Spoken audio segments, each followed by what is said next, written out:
নমস্কাৰ জনাইছোঁ আপোনালোক সকলোলৈ। আজি মই আপোনালোকৰ বাবে এটা ধুনীয়া টিপছ লৈ আহিছোঁ, আপোনালোকে চাবচোন।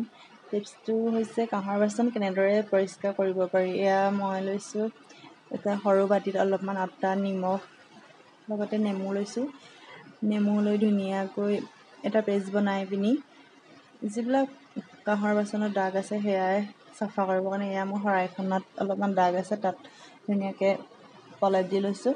প্ৰলেপ দি হোৱাৰ পাছত 15-20 মিনিটমানৰ কাৰণে শুকাবলৈ দি ইয়াত চাৰ্ফ আৰু ছাই মিক্স কৰি ধুনীয়াকৈ পৰিষ্কাৰ পানীৰে ধুই দিছোঁ। তাৰপিছত দেখি পাব ইমান ধুনীয়া চাফা হৈ গৈছে, দেখিছেনে? একদম জিকজিকাই উঠিছে।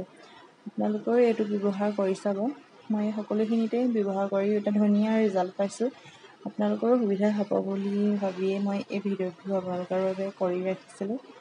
আপোনালোকে এইটো পদ্ধতি ট্ৰাই কৰি চাব পাৰে। ইমান ধুনীয়া পৰিষ্কাৰ হৈ দেখিছেনে? আপোনালোকৰ ঘৰতো যদি আছে এনেকুৱাবিলাক বাচন চাফা কৰি ল'ব পাৰিব। ধন্যবাদ।